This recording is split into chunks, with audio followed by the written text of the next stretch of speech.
Total War Warhammer 3 Patch 2.3's arrived, and naturally, that means we've got some notes to go with it. How about that? We've got endgame scenarios in multiplayer, landmarks from Mortal Empires and Realm of Chaos becoming immortalized, balance changes across a sweep of factions, victory condition changes for different lords, AI and difficulty changes, and of course, the bugs are in our sight. With that out of the way, let's get into patch 2.3, yeah? So let's start with the looming, terrifying shadow on the horizon. Immortal Empire's endgames are now coming to multiplayer. Not only do you get to fear whether your friends are planning secret diplomatic pacts against you, you also get to fear the wrath of the Tomb Kings, or dwarfs and their grudges, or maybe man-sized rats that definitely don't exist. If you're feeling particularly dangerous, why not all of them in the Ultimate Crisis? The endgames feature the same level of customization as single player, and if you'd rather, you can also play with none of them at all. But now you get to suffer the world's most apocalyptic scenarios together, or separately, in multiplayer.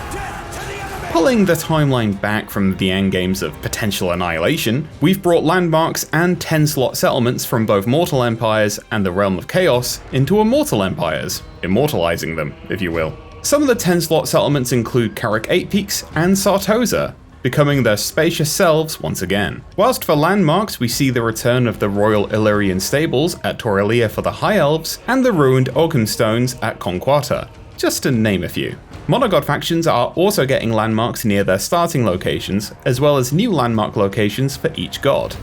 Nurgle can get a landmark at the Bogs of Pig Barter, making them happy as a pig in, well, you know. Tzeentch will want the Golden Tower, which I bet the Lizardmen love to hear. Khorne get to dust up in Galbaraz, and Slaanesh will want to pester those high and mighty High Elves at Torrelia. And finally, to keep up with the ever-changing times, the original 8 Lords of Total War Warhammer have brand new Lord Select videos. You see, Grimgor wanted us to get his good side, which is all sides, friend. You zogging beautiful killing machine. In 2.2, we increased the damage taken by crumbling armies, and while this helped balance a tad, it didn't help enough. In 2.3, we've adjusted the leadership values across the Tomb Kings, the Vampire Counts, and the Vampire Coast, so this crumbling damage takes effect a bit sooner, whilst not being too overpowering. To put it into perspective, we've compared it to demonic instability.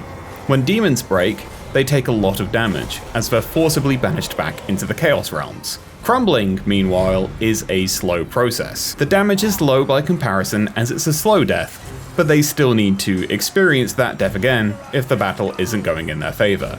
This would explain why Settra doesn't kneel. Imagine if his kneecaps crumbled to dust. It's not very fun when you think about it.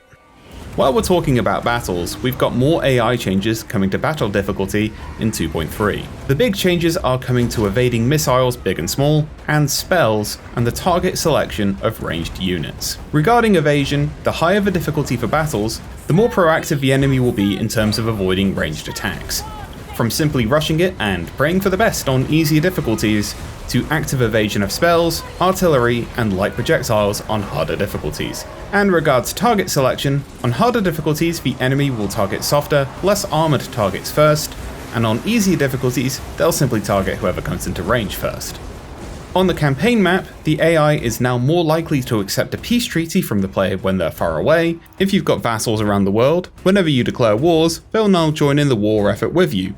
And the AI selection of provinces to build outposts in has improved in certain areas. You can no longer use the underways, tunneling, or teleporting stance to bypass the Great Bastion. Those foundations do run deep after all.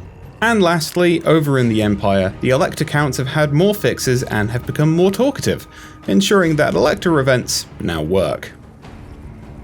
We've also fixed up some quest battles.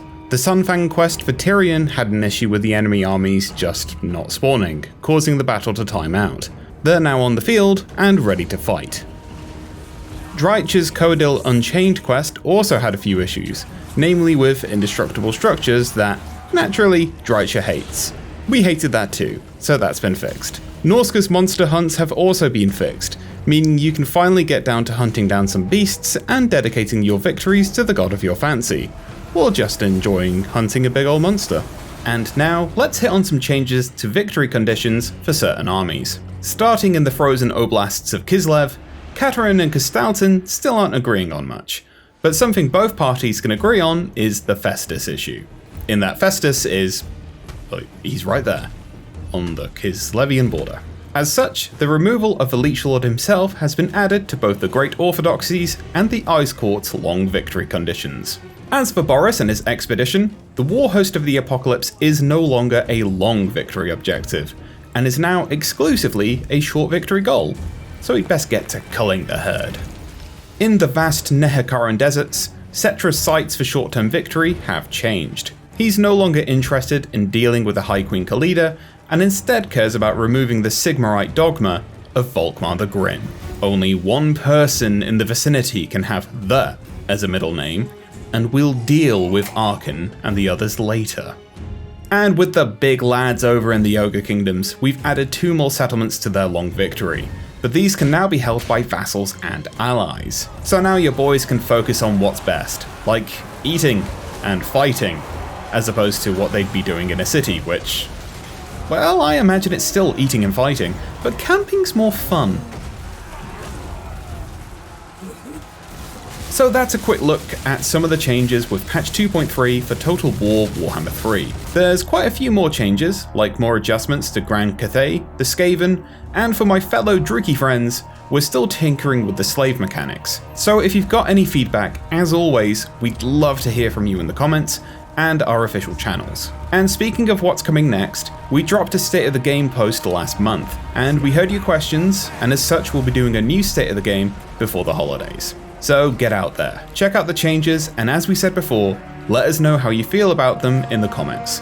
And for more intricate details on patch 2.3, don't forget to check out the blog post.